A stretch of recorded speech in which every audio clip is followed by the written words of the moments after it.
आज हमारा टॉपिक रहेगा बीएससी फाइनल फिजिक्स का लेक्चर 16 रहेगा।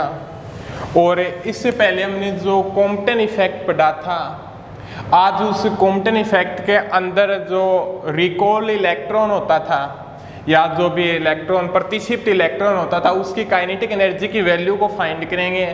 और दूसरा ये जानेंगे भी किन कंडीशनों के अंदर भी काइनेटिक एनर्जी की वैल्यू क्या होगी, कब मैक्सिमम होगी, कब जीरो होगी, कब न्यूनतम होगी। आज उस चीज की भी क्या वैल्यू को फाइंड करेंगे और वो कंडीशन को भी हम क्या भी डेराइव करेंगे। तो अपना टॉपिक रहेगा अभी प्रतिक्षिप्त इलेक्ट्रॉनों की गतिज ऊर्जा, kinetic energy of recall electron. ठीक है, सबसे पहले वो आइंस्टीन का आपने जो एनर्जी मास रिलेशन, आइंस्टीन का जो एनर्जी मास रिलेशन था वो आपने पढ़ा भी होगा। भी क्या होता है, भी मान लीजिए भी कोई पार्टिकल है जिसका मास m0 है रेस्ट पोजीशन के अंदर, तो उसकी काइनेटिक एनर्जी हो जाएगी उसकी एनर्जी हो जाएगी m0c²। ठीक है, अब मान लो भी पार्टिकल का मास क्या है, m0 है, तो उसकी एनर्जी क्या हो जाएगी, वे एनर्जी मास रिलेशन से आइंस्टीन के m0c²। ठीक है, अब मान लीजिए भी इसके ऊपर फोर्स लगा दिया जाता है तो पार्टिकल का मास क्या हो जाता है, भी m हो जाता है। भी आइंस्टीन ने क्या बताया, अभी वेलोसिटी के साथ साथ क्या होता है, भी मास भी क्या होता है, भी चेंज होता है। ठीक है, तो इसकी एनर्जी क्या हो जाएगी, भी टोटल एनर्जी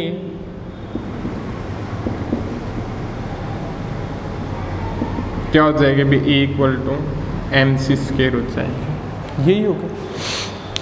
और यहाँ पे जो टोटल एनर्जी होती है वो कौन सी होती है, एक तो rest mass energy plus kinetic energy, ये चीज़ होती है। रेस्ट मास एनर्जी क्या है, भी अपनी m0c² प्लस काइनेटिक एनर्जी किसके इक्वल हो जाएगी, ये mc² के अंदर। या हम लिख सकते हैं जो अपने काइनेटिक एनर्जी होगी वो क्या हो जाएगी, भी mc² माइनस m0c²। एक तो ये चीज़ क्या अभी हम फाइंड कर चुके हैं। अभी जो टोटल एनर्जी का जो फैक्टर होता है गतिशील अवस्था के अंदर कोई भी पार्टिकल है तो उसकी एनर्जी क्या हो जाएगी, भी mc² हो जाएगी टोटल एनर्जी। और mc² क्या होगी, भी rest mass energy plus kinetic energy का टोटल होगी। और यहाँ पे काइनेटिक एनर्जी निकल के क्या हो जाएगी, mc² माइनस m0c²। अब दूसरी बात देखें, भी जो अपना कॉम्पटन इफेक्ट था वहाँ पे जो रिकॉल इलेक्ट्रॉन था उसकी काइनेटिक एनर्जी को हमें फाइंड करना है। तो यहाँ पे जो अपना जो जिस प्रकार से क्या है भी एक्सपेरिमेंट था, ये क्या था, भी कोई धातु थी जिसके अंदर क्या है भी कोई मुक्त इलेक्ट्रॉन था। ठीक है,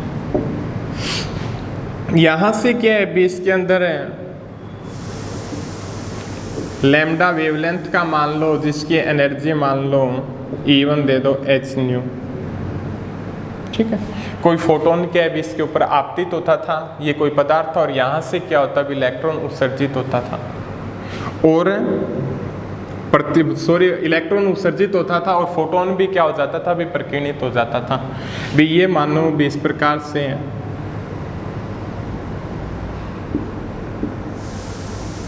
लैम्डा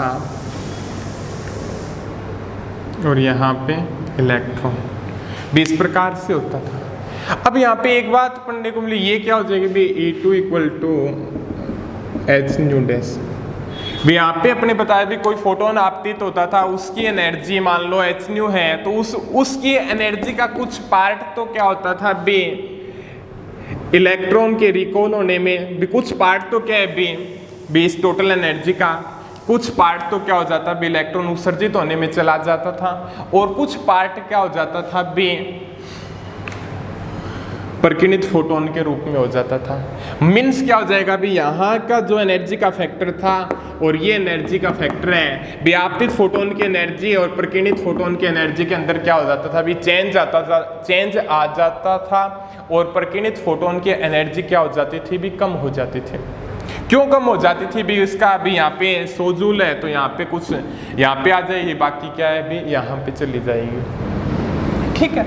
और तो ये बात बताए भी एनर्जी की वैल्यू चेंज होगी तो वहाँ पे वेवलेंथ क्या होगी भी एनर्जी और वेवलेंथ के मध्य रिलेशन क्या होता है भी nu equal to c upon lambda होता है। ये चीज क्या अभी हम पढ़ चुके हैं। तो यहाँ पे क्या बताता है भी ये न्यू इक्वल टू क्या होता है भी सी अपॉन लैम्डा होता है। तो यहाँ पे एक बात समझ में आती है भी एनर्जी कम होगी तो वेवलेंथ क्या हो जाएगी भी इंक्रीज हो जाएगी। और ये कॉम्पटन इफेक्ट बताता है भी अधिक वेवलेंथ प्राप्त होने की घटना को भी आपतित फोटोन एवं प्रकीर्णित फोटोन या जो प्रकीर्णित फोटोन की तरंग दैर्ध्य है वो अधिक प्राप्त होती है। यही क्या होता है भी अपना कॉम्पटन इफेक्ट होता है। अच्छे से हमने पिछले लेक्चर के अंदर पढ़ लिया था। अब दूसरी बात ये थी भी यहाँ पे क्या था भी ये एंगल क्या था भी फाई था, ये क्या था भी थीटा था, ठीक है। और यहाँ पे मानिएगा भी इसकी एनर्जी क्या थी भी m0 c² थी E की, और यहाँ पे E क्या था भी mc² था। अब एक कंडीशन पड़ी है भी टक्कर से पूर्व की ऊर्जा और टक्कर के बाद की ऊर्जा दोनों क्या रहती है भी सेम रहती है। भी टक्कर से पूर्व की ऊर्जा और टक्कर के बाद की ऊर्जा दोनों क्या रहती है भी कांस्टेंट रहती है। तो यहाँ पे लिख सकते हैं भी h न्यू टक्कर से पूर्व की ऊर्जा m0 c² और टक्कर के बाद की ऊर्जा भी प्रत्यास्थ टक्कर होती है तो दोनों की एनर्जी क्या रहेगी भी कांस्टेंट रहेगी। तो h new dash plus mc², ये चीज क्या है भी हमारे पास निकल के सामने आती है। तो यहाँ पे क्या हो जाएगा भी h new m0 c² h new dash mc² क्या हो जाएगा भी आपका टोटल एनर्जी है इलेक्ट्रॉन की। तो ये क्या हो जाएगी भाई kinetic energy plus rest mass energy होगी। तो m0 c² plus kinetic energy, यही चीज होगी। और यहाँ पे जो काइनेटिक m0 c² से m0 c² और काइनेटिक एनर्जी क्या आ जाएगी भी आपकी h new minus h new dash, ठीक है। अब क्या है भी ये वैल्यू फाइंड हो गई और यहाँ पे क्या है भी कॉम्पटन एक्सपेरिमेंट के अकॉर्डिंग क्या है भी काइनेटिक एनर्जी की वैल्यू जो रिकॉल इलेक्ट्रॉन होगा उसकी ये होगी भी यही चीज आएगी यहाँ पे। और अब क्या है भी यहाँ पे जो कॉम्पटन इफेक्ट के अकॉर्डिंग क्या वैल्यू पुट करके क्या है भी काइनेटिक एनर्जी की वैल्यू को फाइंड कर लेते हैं। तो ये देखिएगा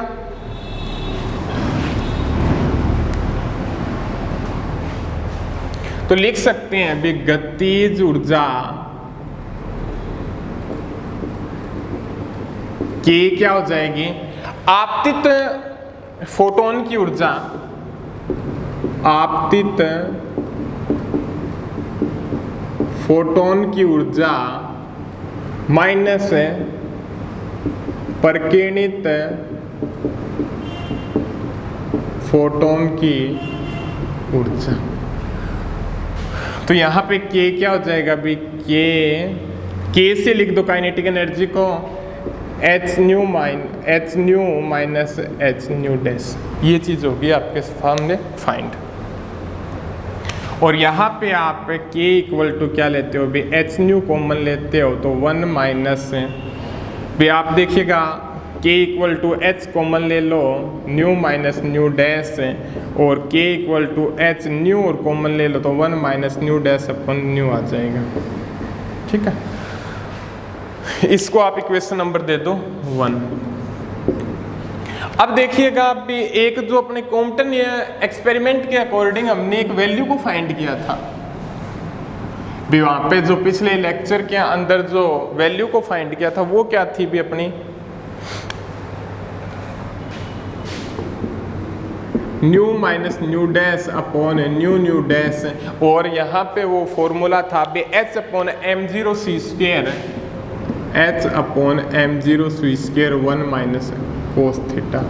जहाँ पे कॉम्पटन विस्थापन का फॉर्मूला फाइंड करते थे वहाँ पे क्या अभी हमारे पास ये वैल्यू प्राप्त हुई थे। तो यहाँ से क्या हो जाएगा B nu minus nu dash upon nu dash h nu m0 c square 1 minus cos theta, और यहाँ पे क्या हो जाएगा अभी nu dash minus 1 h nu m0 c square 1 minus cos theta. ठीक है, और यहाँ पे न्यू अपॉन न्यू डैश ये इधर 1 चला जाएगा 1 plus H nu m0 c square 1 minus cos theta, और यहाँ पे कोई कांस्टेंट मान लिया alpha H nu upon m0 c square, तो यहाँ पे लिख सकते हैं new upon nu dash 1 plus alpha 1 minus cos theta. ये भी फाइंड कर सकते हैं उस कॉम्पटन विस्थापन के फॉर्मूला से। ठीक है, अब देखिएगा वैल्यू को यहाँ पे पुट कर दो, पुट करने के बाद क्या अभी हमारे पास क्या प्राप्त होगा देखिएगा। अभी यहाँ पे न्यू अपॉन न्यू डैश क्या आ गया अभी 1 plus alpha 1 minus cos theta, और यहाँ पे अल्फा की वैल्यू क्या है अभी h nu upon m0 c square. ठीक है,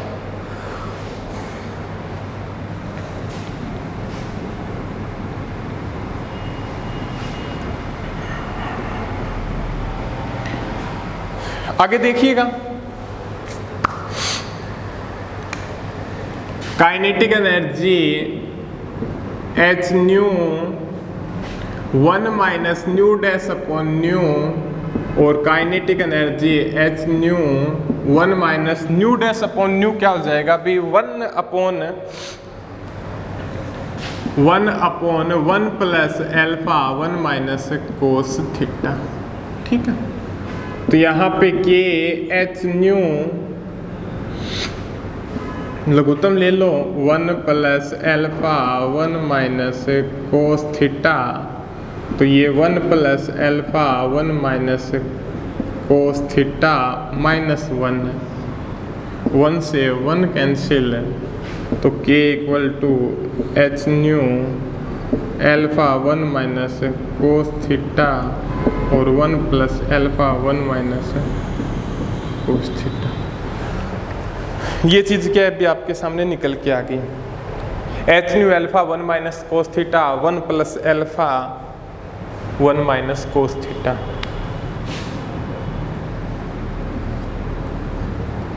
या आप इसको लिख सकते हो कि H nu alpha 1 minus cos theta और 1 plus alpha 1 minus cos theta.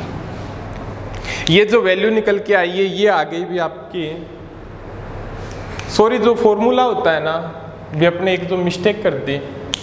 ठीक है, जो यहाँ पे जो फॉर्मूला होता है उसके अंदर है ना भी थीटा की जगह क्या होता है भी फाई होता है। ठीक है, भी यहाँ पे जो कॉम्पटन विस्थापन का जो फॉर्मूला अपने डेराइव करते हैं उस कंडीशन के अंदर वहाँ पे जो थीटा की जगह क्या होता है भी फाई होता है। तो यहाँ पे क्या भी सभी जगह आप चेंज करके है ना अभी फाई कर लेना, थोड़ी सी मिस्टेक हो गई, फाई था वहाँ पे।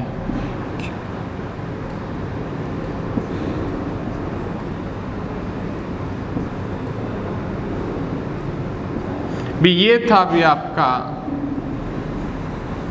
ये चीज़ क्या थी फाई थी और ये चीज़ क्या थी आपकी थीटा थी। ठीक है, अब देखिएगा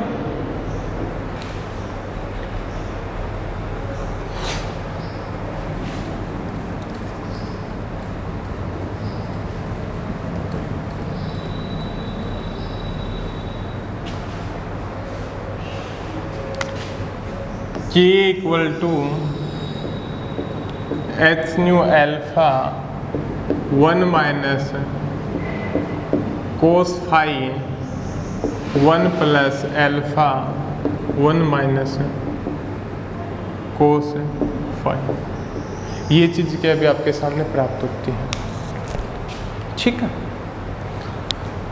अब क्या भी इसको देखने के बाद क्या भी हमारे पास आगे डिस्कस करते हैं भी काइनेटिक एनर्जी की वैल्यू फाइंड हो गई h nu alpha 1 minus cos phi और 1 plus alpha 1 minus cos phi. ठीक है,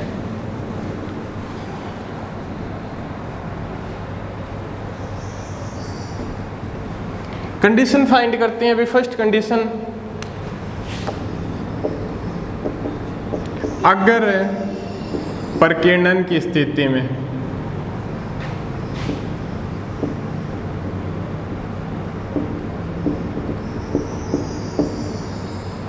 अगर प्रकीर्णन की कंडीशन के अंदर क्या होगा अभी आपका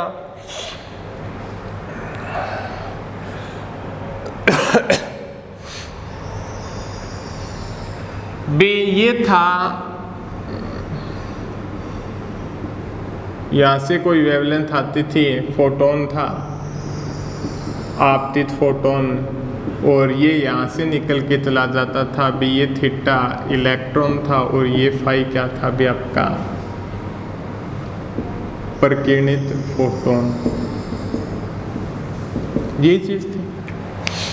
अगर प्रकीर्णन की स्थिति के अंदर क्या होगा भी जब आपतित फोटोन आता वो सीधा निकल जाता हो, तो उस कंडीशन के अंदर फाई की वैल्यू क्या होगी भी 0 होगी। ठीक है, और फाई 0 होगा तो कोस फाई क्या हो जाएगा भी आपका 1 हो जाएगा। फाई 0 होगा तो कोस फाई क्या हो जाएगा 1 हो जाएगा, और ये क्या हो जाएगा भी h nu alpha 1 minus 1 plus alpha 1 minus 1 minus 1 क्या 0, तो ये क्या हो जाएगा भी 0। कहने का मतलब जब अगर प्रकीर्णन होता है उस कंडीशन के अंदर काइनेटिक एनर्जी की वैल्यू क्या होती है बी, गतिज ऊर्जा का मान हमेशा क्या होता है भी 0 प्राप्त होता है। अगर प्रकीर्णन की स्थिति के अंदर गतिज ऊर्जा का मान क्या होता है भी 0 प्राप्त होता है। सेकेंड कंडीशन देखिएगा,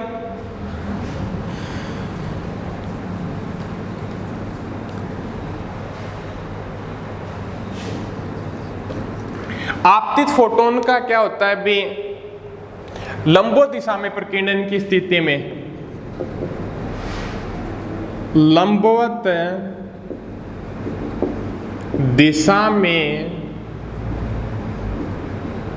प्रकीर्णित होने की स्थिति में, ठीक है, लंबवत दिशा में प्रकीर्णित होने की स्थिति के अंदर क्या होता है भी यहाँ पे फाई की वैल्यू क्या हो जाएगी भी ये जो आपतित फोटोन आएगा, जो प्रकीर्णित फोटोन होगा वो परपेंडिकुलर जा रहा है, लंबवत जा रहा है, तो वहाँ पे फाई की वैल्यू क्या हो जाएगी भी 90 डिग्री हो जाएगी। ठीक है, तो कोस फाई क्या हो जाएगा भी वहाँ पे कोस 90 क्या हो जाएगा भी 1 हो जाएगा, और k की वैल्यू आपके पास क्या आ जाएगी भी एच न्यू अल्फा, कोस 90 क्या होता है भी 0 होगा। ठीक है, कोस 90 क्या होता है भी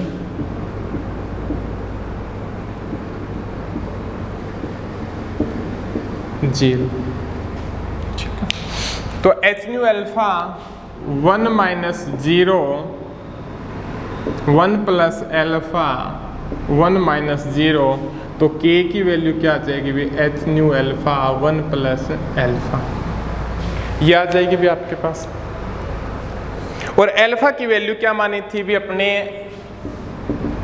h nu m0 c square, तो यहाँ पे जो k की वैल्यू प्राप्त होगी h nu m0 c square 1 plus alpha क्या हो जाएगा भी h nu m0 c square, k क्या हो जाएगा भी आपका h square nu square m0 c square, और यहाँ पे m0 c square h nu m0 c square, और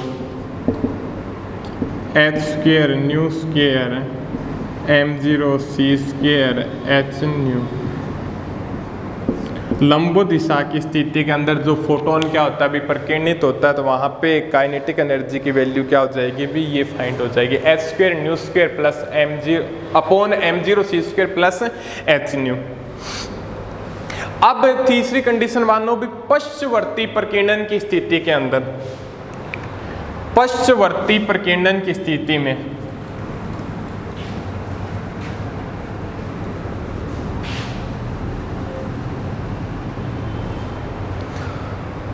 थर्ड कंडीशन, पश्चवर्ती प्रकीर्णन की स्थिति में, इस कंडीशन के अंदर क्या होगा भी,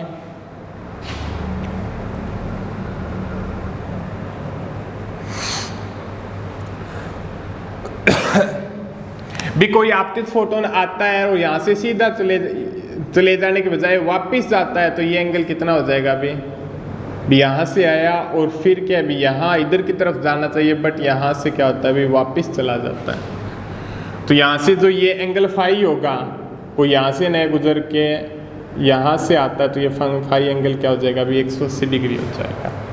भी कहने का मतलब ये चीज़ है, ये फाई है, ये थीटा है, यहाँ से आया और ये वापस गुजर गया, तो ये एंगल क्या हो गया अभी 180 डिग्री। तो इस कंडीशन के अंदर भी phi equal to 180 degree cos phi क्या हो जाएगा बी -1, ठीक है। और यहां से क्या हो जाएगा बी, के की वैल्यू क्या प्राप्त हो जाएगी B, h nu lambda 1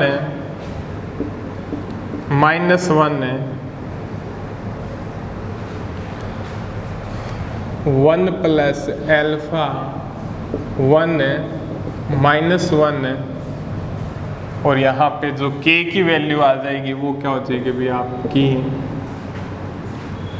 minus minus plus 2 h new alpha 1 plus 2 alpha, ये चीज प्राप्त होगी। और यहाँ पे अल्फा की वैल्यू क्या होती है B, h new m0 c², तो k इक्वल टू क्या आ जाएगा बी आपका 2h new m0 c² 1 plus 2 h new m0 c², और k इक्वल टू क्या हो जाएगा भी आपका 2h² न्यू² m0 c² 2h new, m0 c² से m0 c² क्या हो जाएगा भी कैंसिल आउट हो जाएगा। तो ये आगे भी काइनेटिक एनर्जी की वैल्यू पश्चवर्ती प्रकीर्णन की दिशा के अंदर, ठीक है। तो इस कंडीशन के अंदर जो रिकॉल जो इलेक्ट्रॉन होगा उसकी गतिज ऊर्जा की वैल्यू क्या होगी, वो मैक्सिमम होगी। भी ध्यान रख लेना ये एंगल फाई है, हर कंडीशन के अंदर ये एंगल क्या है भी थीटा है, जो इलेक्ट्रॉन प्रतिक्षिप्त होता है वो थीटा एंगल बनाते हुए जाता है, और जो आपतित जो प्रकीर्णित फोटोन है वो फाई एंगल बनाता है यहाँ पे, ठीक है। अब देखिएगा भी यहाँ पे एक कंडीशन के अंदर मान लो भी इसको वेवलेंथ के मध्य चेंज करें,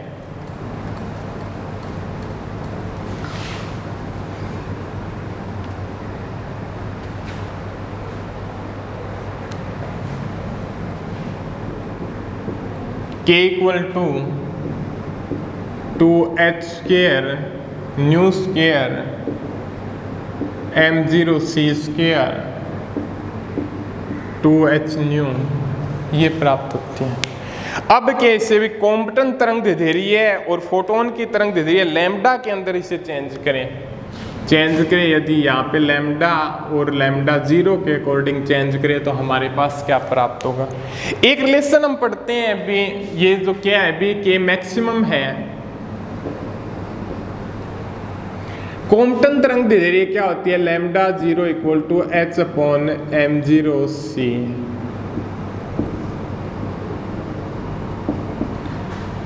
ये चीज होती है। तो के मैक्सिमम न्यू स्क्वायर को हम क्या लिख सकते हैं अभी, c अपॉन लैम्डा होता है 2h square c upon lambda की square m0 c square 2h c upon lambda. K maximum c यहाँ से क्या है अभी बाहर ले लो, 2h square c upon lambda की स्क्वायर, यही आएगा हमारे पास। और यहाँ से c बाहर आ जाएगा तो m0 c 2h upon lambda. ठीक है, c से c कैंसिल आउट हो गया तो k मैक्सिमम क्या हो जाएगा अभी 2h square c upon lambda square m0 c plus 2h upon lambda. ये चीज़ क्या अभी आपके सामने निकल के आ गई।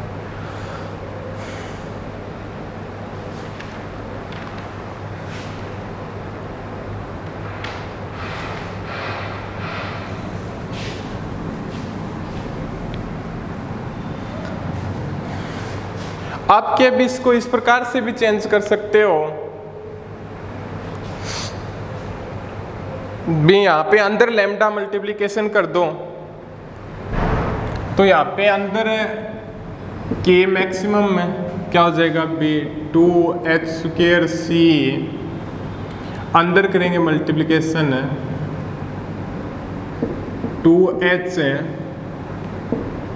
m0 c लैम्डा आ जाएगा। ठीक है, अब देखिएगा और किस प्रकार से चेंज कर सकते हैं। Lambda 0 equal to h upon m0 c है तो m0 c इक्वल टू क्या आ जाएगा, h अपॉन लैम्डा की वैल्यू 0 हो जाएगी, h अपॉन लैम्डा 0 हो जाएगा। तो यहाँ से देखने पर क्या आ जाता है बी के maximum 2h square c lambda 2h m0 c की वैल्यू क्या है अभी h अपॉन लैम्डा 0 लैम्डा। ठीक,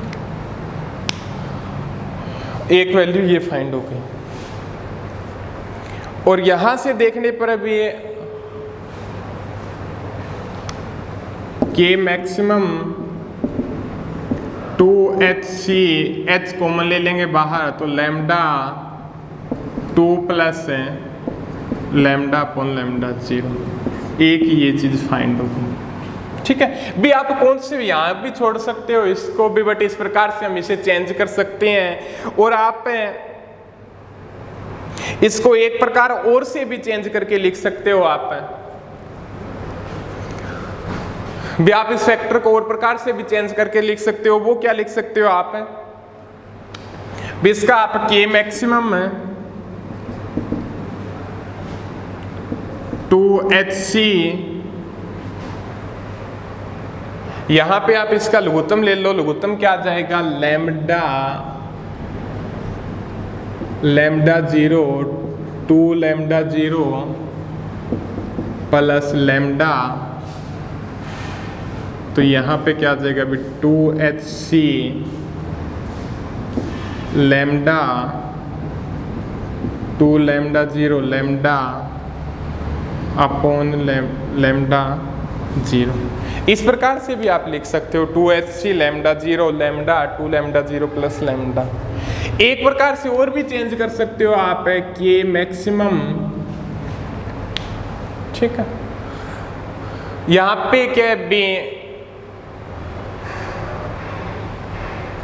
h की वैल्यू पुट कर दो, h क्या हो जाएगा अभी यहाँ पे m0 c लैम्डा 0 हो जाएगा। और यहाँ पे आप पुट करोगे तो 2 m0 ठीक है। C square